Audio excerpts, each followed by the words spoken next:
നാസയുടെ ഏറ്റവും പുതിയ മൂൺ മിഷന്റെ പേരാണ് ആർട്ടമിസ് മിഷൻ. പക്ഷെ എന്തുകൊണ്ട് നാസ അത്തരത്തിലൊരു പേര് ഈ മിഷന് കൊടുത്തു? നമുക്കറിയാം, പണ്ട് നാസ മനുഷ്യനെ ചന്ദ്രനിൽ അയച്ച മിഷൻസിന്റെ പേരായിരുന്നു അപ്പോളോ മിഷനുകൾ. അപ്പൊ ഈ അപ്പോളോ എന്ന പേരും ആർട്ടമിസ് എന്ന് പറയുന്ന പേരും തമ്മിൽ എന്തോ ഒരു ബന്ധമുണ്ട്. നമുക്ക് നോക്കിയാലോ. 1960കളിൽ ഈ ഒരു മൂൺ മിഷൻ അപ്പോളോ എന്ന പേര് നൽകുമ്പോൾ നാസ ഒരു സ്റ്റേറ്റ്മെന്റ് ആണ് അതിലൂടെ മുന്നോട്ട് വെച്ചത്. ഗ്രീക്ക് മിത്തോളജി പ്രകാരം അപ്പോളോ എന്നത് സൂര്യദേവനാണ്. മാത്രമല്ല, അദ്ദേഹം പ്രകാശത്തിന്റെയും അറിവിന്റെയും ദേവനായിരുന്നു. അപ്പൊ മനുഷ്യന് അറിവ് നൽകുക, മനുഷ്യന്റെ ഉള്ളിലെ ഇരുട്ട് മാറ്റി പ്രകാശം നൽകുക എന്നതെല്ലാം തന്നെ ഈ ഒരു അപ്പോളോ മിഷനിലൂടെ നാസ മുന്നോട്ട് വെച്ചിരുന്നു.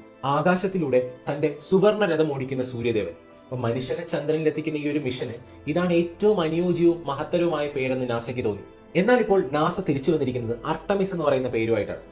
ഗ്രീക്ക് മിത്തോളജി പ്രകാരം അപ്പോളോയുടെ ട്വിൻ സിസ്റ്റർ അല്ലെങ്കിൽ ഇരട്ട സഹോദരിയാണ് ആർട്ടമിസ് എന്ന് പറയുന്നത്. അപ്പോളോ സൂര്യദേവനാണെങ്കിൽ ആർട്ടമിസ് എന്ന് പറയുന്ന ചന്ദ്രന്റെ ദേവതയാണ്.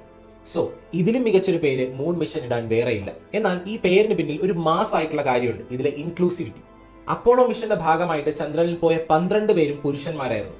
എന്നാൽ ആർട്ടമിസ് മിഷന്റെ ഭാഗമായി ആദ്യമായി ഒരു സ്ത്രീയും അതുപോലെ തന്നെ ഒരു പേഴ്സൺ ഓഫ് കളറും ചന്ദ്രനിലേക്ക് യാത്ര ചെയ്യുകയാണ്. ആർട്ടമിസ് 2 ആണ് നിലവിൽ നാസ നടത്തിക്കൊണ്ടിരിക്കുന്ന മിഷൻ. അതിന്റെ ഭാഗമായിട്ട് മനുഷ്യനെയും വഹിച്ചുകൊണ്ടുള്ള പേടകം ചന്ദ്രനെ ചുറ്റി തിരിച്ച് ഭൂമിയിലേക്ക് വരിക എന്നുള്ളതാണ് അതിന്റെ ലക്ഷ്യം.